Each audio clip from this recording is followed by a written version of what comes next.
যোৱা স্বাধীনতাৰ পিছত ৭৮ বছৰ পাৰ হৈ গ'ল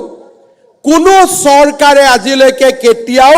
একেলগে 1 লাখ নিযুক্তি দিবলৈ সক্ষম হোৱা নাছিল আজি আমাৰ চৰকাৰখনে সেই সোণখেৰীয়া যাত্ৰাও অতিক্ৰম কৰিবলৈ সক্ষম হ'ল মই আশা কৰোঁ যে এই ধৰণে অসমৰ যুৱক যুৱতীৰ আশা আকাংক্ষা পূৰণৰ হকে আমি নিৰন্তৰ গতিত কাম কৰি যাব পাৰিম আৰু ৰাইজৰ আশীৰ্বাদত এই ধৰণে আমি আগুৱাই যাবলৈ সক্ষম হ'ম আজিৰ এই দিনটোত অসমৰ যুৱক যুৱতী সকললৈ 1 লাখ নিযুক্তিৰ সংখ্যা পাৰ হৈ যোৱাৰ এই স্মৰণীয় মুহূৰ্তত মই সকলোলৈ অভিনন্দন জনাইছোঁ আৰু অহা বছৰৰ ভিতৰত নতুনকৈ আৰু ৫০,০০০ চৰকাৰী চাকৰি দিয়াৰ প্ৰচেষ্টাত